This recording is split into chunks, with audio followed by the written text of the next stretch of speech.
So hello legends, कैसे हो आप सभी का स्वागत है इंग्लिश चैप्टर के एपिसोड में। आज का एपिसोड हम क्लास 10 फर्स्ट फ्लैग के चैप्टर नंबर 8 मिचबिल दी ओटर को एक्सप्लेन करेंगे विद नोट्स। इसके राइटर का नाम है गेविन मैक्सवेल। कहानी शुरू करने से पहले मैक्सवेल साहब के बारे में जान लेते हैं। वो स्कॉटलैंड के एक जगह वेस्टर्न हाईलैंड्स, वहाँ पर कैमसफियर नाम की छोटी सी जगह पर उनका एक छोटा सा कॉटेज है। वहाँ पर वो रहते हैं अपने पेट डॉग जॉनी के साथ में, जो कि सडनली उसकी डेथ हो चुकी थी। तो अपने राइटर साहब अंदर से बहुत दुखी हो चुके थे एंड अगर कोई दूसरे पेट रखने की ख्याल भी उनके दिमाग में आता ना, तो उससे वो और भी दुखी हो चुके थे। बट अकेलेपन के चलते हुए उनको एक दूसरा पेट लेना पड़ा। सो कहानी में उसके बारे में ही हम जानेंगे। अब ओटर होता क्या है तो सुनो। वो एक ग्रुप में रहते हैं एंड जो वेटलैंड्स होते हैं जैसे कि मार्सेस होते हैं, वहाँ पर ये बहुत ज़्यादा मात्रा में पाए जाते हैं। तो फिर उसी को लेने के लिए अपने जो राइटर साहब हैं ना, वो गए सर्दर्न इराक में बासरा नाम की एक जगह पर। तो वहाँ से ओटर लिया एंड वापस लंदन जाने की उनकी कहानी हम जानेंगे। दोनों जगह की क्लाइमेटिक डिफरेंस को यहाँ पर लिखा हुआ इस बॉक्स में, तुम इसे पढ़ सकते हो। So let's start the story. साल 1956 की न्यू ईयर के टाइम की बात है, फिर उससे पहले की बात है। तो अपने राइटर और उसका फ्रेंड गए थे बासरा, सर्दर्न इराक में। तो फिर पहले तो उनके दिमाग में था एक डॉग लेने के, लेकिन सडनली उसके दिमाग में चीज़ें पता नहीं कैसे आई, तो उसने सोचा क्यों ना एक ओटर खरीद लिया जाए। क्यों? तो पानी था एंड उसके दिमाग में आया ओटर खरीदने का। तो उसके दोस्त ने कहा कि अगर तुम्हें ओटर चाहिए ही ना, तो फिर तुम चलो मेरे साथ टिग्रिस मार्सेस में। वहाँ पर ओटर इतने फ्रीक्वेंटली मिलते हैं जैसे कि हमारे यहाँ पर मॉस्किटोस मिलते हैं। एंड कहते हैं कि जो ओटर्स हैं ना, इनको जो पालते हैं उनको अरब तुम कह सकते हो, यानी कि अरबियन लोग से ना इन ओटर्स को पालते हैं और उनको ट्रेनिंग देते हैं। अब तुम्हारे दिमाग में चल रहा होगा यार ये ओटर दिखता कैसे, तो फिर ओटर की फ़ोटो तुम देख लो। एंड ओटर को हिंदी में बोलते हैं उद बिलाव, ठीक है। तो वो दोनों चले गए टिग्रिस मार्सेस में एंड उससे पहले उन लोगों को लेना था कंसल्टेंट जनरल से अपने मेल्स। तो फिर वो गए वहाँ पर। उसके दोस्त को तो उनका मेल मिल चुका था, बट उसको खुद को अपना मेल नहीं मिला था एंड उसके कुछ रीजंस हो सकते हैं। तो फिर उनको वेट करना 3 दिन तक। पहले दिन तक तो जो केबल थी ना वो लाइन आउट हो चुकी थी, दूसरे दिन कोई रिलीजियस हॉलीडे थी एंड तीसरे दिन वहाँ पर फिर से ब्रेकडाउन हो चुका था। तो फिर उसको अपने केबल से यानी कि टेलीग्राफ से उसने इंग्लैंड में भेजा था। 5वें दिन फाइनली उसको अपना मेल मिल चुका था। जब उसको मेल मिला तो फिर वो अपने कमरे में गया ताकि उसको शांति से पढ़ सके। जैसे उसने दरवाज़ा खोला तो उसने देखा कि 2 अरबियन लोग वहाँ पर बैठे हुए थे एंड उनके पास में एक कट्टा रखा हुआ था। एंड वो कट्टा है ना हर एक मोमेंट में हिल रहा था, राइट लेफ्ट हो रहा था। तो उसने सोचा इसमें क्या हो सकता है। जब वो नज़दीक पहुंचा तो फिर अचानक से तो नहीं, वैसे उन लोगों ने उसको कट्टे को खोला एंड वहाँ से ओटर बाहर निकला। जैसे ही उसने स्क्वायर टाइल पे लैंडिंग की तो वैसे ही उसने ऐसा बताया कि जैसे उसकी ज़िंदगी के सबसे अच्छे पल शुरू हो चुके थे। उसकी ज़िंदगी के सबसे अच्छे पल जो कि अभी भी उसके साथ चल रहे हैं एंड उसको विश्वास है कि जब तक वो मरेगा नहीं तब तक ये अच्छे पल चलते रहेंगे, यानी कि वो ओटर मरेगा नहीं जब तक वो नहीं मरेगा। जैसे ही वो ओटर बाहर निकला तो फिर उस दिमाग में आया कि ये कोई मिडाइवल ज़माने के ड्रैगन की तरह ही लग रहा है। वो इसलिए क्योंकि हेड टू टेल, सिर से पूंछ तक उसके ना पैटर्न्स बने हुए थे, जो कि उसकी स्केल्स यानी कि चमड़ी के पैटर्न्स थे, जो कि मड यानी कि कीचड़ से भरे हुए थे। उसके बावजूद भी उसको पता नहीं क्यों ही उसके जो फर थे ना, वो उसको वेलवेट चॉकलेट जैसे लग रहे थे। तुम इसे पढ़ सकते हो क्यों उसको लग रहे थे भाई, ऐसे क्वेश्चन आ सके। सो पढ़ लेना, ठीक है। तो वो ओटर बाहर आते ही अपने आप को थोड़ा घुमाने लग गया ताकि उसके जो शरीर पे जो मिट्टी लगी वो साफ़ हो सके, जिससे क्लस्टर ऑफ डस्ट यानी कि बहुत धुआं हो चुका था। फिर भी जो अपने राइटर साहब हैं उसने सोचा कि ये अपने असली रंग दिखा रहा है। तो अब जैसे कि ओटर आ चुका है तो फिर उसका नामकरण करना तो बनता है ना। तो फिर जो स्पीसी से वो बिलोंग करता था वो साइंटिस्ट को नहीं पता था, उसके बारे में दैट मीन्स कुछ भी पता नहीं था एंड उसका कोई साइंटिफिक नेम भी नहीं था। तो पहली बार अपने मैक्सवेल साहब ने उसका नामकरण रखा जो कि था मिचबिल। एंड उसको कहते हैं ये लोग क्या बोलते हैं, मैक्सवेल्स ओटर, या फिर बोलते हैं लुट्रोगाटे पर्सपिलिटा मैक्सवेली। पता नहीं कौन सी भाषा में लिखा हुआ या फिर साइंटिफिक नेम है। अच्छा हुआ मैंने बायो नहीं ली, वरना क्या क्या नाम देखने पड़ते यार। सो इस समय क्या देखने को मिलता है कि पहली बार मैक्सवेल ने ही इसका नाम रखा, यानी कि पहली बार किसी ने इसका नामकरण किया था। इसका कोई साइंटिफिक नेम पहले से नहीं था, इसलिए इसको मैक्सवेल्स ओटर भी लोग कहते हैं। ओटर के आने के बाद में पहले 24 घंटे तो शांति से निकले, यानी कि ओटर ने ना तो फ्रेंडलीनेस दिखाई एंड ना ही कुछ हरकतें की। वो एकदम चुपचाप थोड़ी सी डिस्टेंस मेंटेन करके अपनी फ्लोर पे सो जाया करता था। बट अगले दिन वो थोड़ी सी हिम्मत दिखाई एंड राइटर की घुटनों तक जाके सो गया उसके बेड पे। जैसे सर्वेंट्स आए चाय के साथ में, तब ही उसकी ज़िंदगी की नई शुरुआत काइंड ऑफ तुम समझ सकते हो। वो इसलिए क्योंकि उसने शर्माहट छोड़ दी एंड अपने आसपास की सराउंडिंग को इंटरेस्टिंगली देखना शुरू कर दिया। तो फिर राइटर ने उसके लिए एक बॉडी बेल्ट खरीदा एंड उसको बाथरूम में लेके गया। जैसे ही उसने बाथरूम में लेके गया ना, तो उस ओटर के अंदर पता नहीं क्या ही हो गया, वो पानी के अंदर कूद गया एंड वो खुशी के मारे एकदम जंगली की तरह कूदने लगा। उसमें वो पता नहीं क्या ही हरकतें कर रहा था जो कि यहाँ पर लिखी हुई है, shooting, plunging, rolling and that all things, ये सब वो कर रहा था। ठीक है, अब ये हरकतें देख के बाद में वो अपने मैक्सवेल है उसने सोचा कि इसकी चरित्र यानी इसके कैरेक्टर के बारे में जानना तो बनता है। वो इसलिए क्योंकि जितना भी बाथटब में पानी था ना, उसकी एक एक बूंद के आर पार वो निकला था। दैट मीन्स पानी से उसको बहुत ही प्यार था। एंड कहते हैं अगर वो पानी बहता रहे तो ठीक है, बट अगर वो स्टैटिक यानी कि एक जगह पर शांत पानी रहा तो फिर वो वेस्टेड हो जाएगा, यानी कि उसकी वो इज्जत नहीं करेगा। ऊपर से वो चिढ़ भी जाएगा, यानी कि प्रोवोक भी हो जाएगा।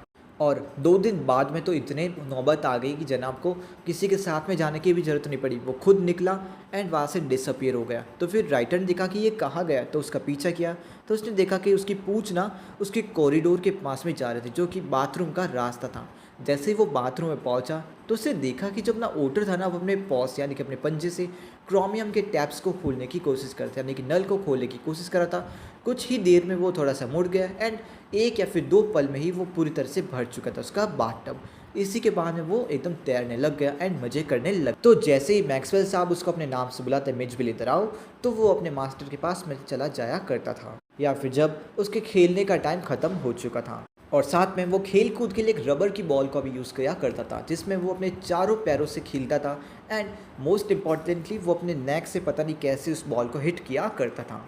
और असली खेला तो तब होगा जब वो उल्टा सो जाता या अपनी बैक के कमर के बल पे सो जाता था एंड अपने चारों पैरों से, अपने चारों पंजों से किसी भी छोटी सी ऑब्जेक्ट के साथ खेला करता था, उसके जगलिंग किया करता था। एंड मार्बल्स उसके फेवरेट टॉयस हुआ करते थे इस समय में। तो बासरा में उसके जो दिन थे ना, वो एकदम शांतिपूर्ण सुख संपत्ति से ख़त्म हो चुके थे, बट उसके दिमाग में चिंता आ रही थी। क्या कि उसे अब जाना पड़ेगा इंग्लैंड एंड इंग्लैंड से कैमस फेयर ना जाना होगा। बट जो इंग्लैंड की एयरलाइंस है ना, वो लोग अलाउड नहीं करते किसी भी जानवर को साथ में ले जाना। सो उसने क्या किया, उसने सबसे पहले पेरिस से अपनी फ़्लाइट बुक कराई एंड पेरिस से वो लंदन गया था। तो जब वो जाने लगा तो फिर एयरलाइंस वालों ने उसको छोटा सा सजेशन दिया कि तुम अपने इस जो पेट है ना, इसको एक छोटे से बॉक्स में रख दो और उस बॉक्स का जो साइड होगा ना, वो 18 इंचेस से ज़्यादा बड़ा नहीं होना चाहिए। तो फिर उसके पास में ऐसा बॉक्स पड़ा ताकि जब भी वो उसको वहाँ पर ले जाए तो फिर उसको आगे आदत हो चुकी है। तो फिर क्या हुआ था ना, जैसे ही वो अपने खाना खा के बाद में वापस लौटा तो उसने देखा कि जो डब्बा था ना, उसका एयर होल एंड वहाँ पर ना बहुत सारी खून की बूंदें जम चुकी थी, ड्राई अप हो चुकी थी। और उसने देखा जो मिचबिल था ना, वो पूरी तरह से एग्जॉस्टेड यानी कि थक चुका था एंड उसमें बहुत सारी खून की उल्टिया टाइप चीज़, तुम समझ सकते हो, उस डब्बे में हो चुकी थी। सो उसने उसका पैर पकड़ा एंड बाहर उसको निकाल दिया। जिस वक्त ये सारा कांड हुआ था ना, उस वक्त बस 10 मिनट बचे थे उसकी फ़्लाइट के एंड डिस्टेंस था करीब 5 मील का। तो मैक्सवेल ने स्थिति को देखते हुए उसने क्या किया, डब्बे में उसको रखा, लिड को अपने हाथ से ढक दिया एंड तेज़ दौड़ के गया एक कार के पास में। एंड जो कार वाला ड्राइवर था ना, वो बहुत ही प्रो लेवल का था। वो एकदम तेज़ स्पीड से, लगता है उसको ना बासरा की हर एक गली का पता था, इसलिए वो तेज़ स्पीड में वहाँ से निकल गया एंड उसको जल्द से जल्द वापस पहुँचा दिया था एयरपोर्ट पे। फिर ऑफिशियल से बहुत देर तक बात करने के बाद ने फाइनली उसको अंदर जाने दिया एंड जैसे उसने देखा तो फिर उसकी सीट का पर थी एक्सट्रीम फ्रंट पे, यानी कि सबसे आगे उसकी ही सीट थी। एंड सब लोग जैसे ही वो अंदर गया होगा ना, सब लोग उसकी तरफ ही देख रहे होंगे कि ये बंदा, इसकी वजह से हमारा लेट हुआ है आज। तो फिर उसने अपने पैरों को ना न्यूज़पेपर से साफ़ किया एंड जो एयर हॉस्टेस थी उसको कुछ फिश के पार्सल्स दिए थे जो कि मिचबिल के लिए थे। उसने एयर हॉस्टेस को अपने जितना कुछ हुआ था ना अभी आधे घंटे में, वो सारी बातें बताई एंड कहा कि प्लीज़ इसे एक कोल्ड जगह पर रख दीजिए ताकि मैं इसको खिला सकूँ। वो बहुत ही अच्छी थी, उसने सारी बातें समझ ली एंड कहा कि इसे आप अपने नीज पे रख सकते हो। बट मिचबिल साहब कहाँ रहने वाले थे ना, वो तो अचानक से डब्बे से बाहर निकले एंड तेज़ स्पीड्स में चले गए। सब लोग चिल्लाने लग गए, एक औरत अपनी सीट पे खड़ी हो गई एंड चिल्लाने लगी रैट रैट। तो फिर जब अपने मैक्सवेल साहब ने घूम फिर कर देखा ना, तो उन्होंने देखा कि मिचबिल की जो पूंछ थी ना, वो एक इंडियन टर्बन मैन के पास में, जिसके टर्बन पहन यानी कि सिख आदमी था, उसकी सीट के नीचे वो मिचबिल छुपा हुआ था। जैसे ही मैक्सवेल उस ओटर को पकड़ने गया ना, तो फिर पता नहीं कैसे ही उसका चेहरा पूरा करी से भर चुका था।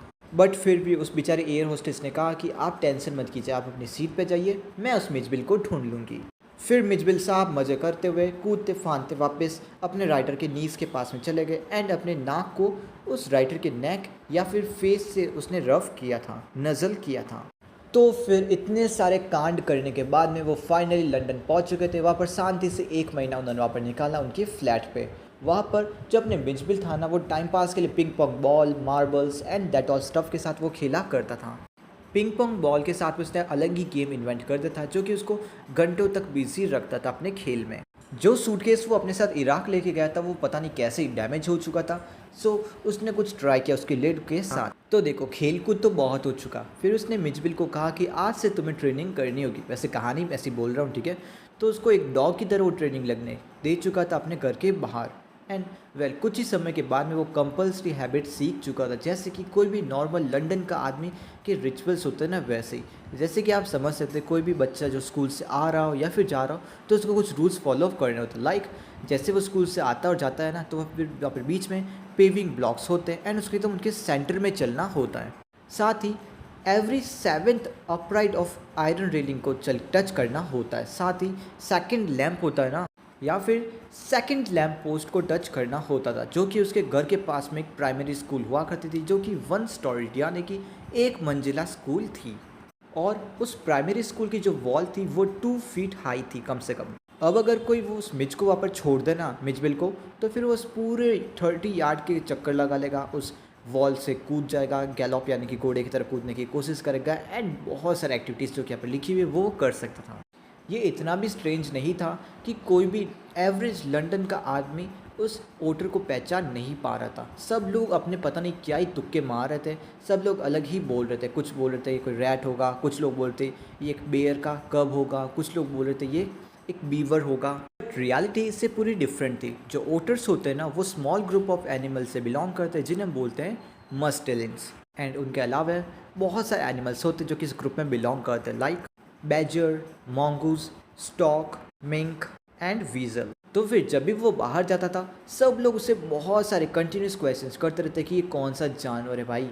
बट सारे नाम ले लिए, मुस्टेलिन्स के सारे एनिमल्स का नाम ले, लेकिन ओटर का नाम लेना वो लोग भूल चुके ना। वेल फिर ये कहता कि जितने भी क्वेश्चंस थे ना, उन सबसे जो मेरे को बेस्ट लगा, हाईएस्ट स्कोर वाला जो क्वेश्चन था ना, वो मैं तुम्हें बताता हूँ। एक दिन ये जा रहा था तो फिर बहुत दूर से एक लेबर इसको दिखा जो कि एक स्ट्रीट पे खड्डा खोद रहा था। उसने दूर से ही अपने औजार या अपने टूल्स नीचे रख देते एंड अपने लिप पे अपने हाथ को रखकर सोचने लगा।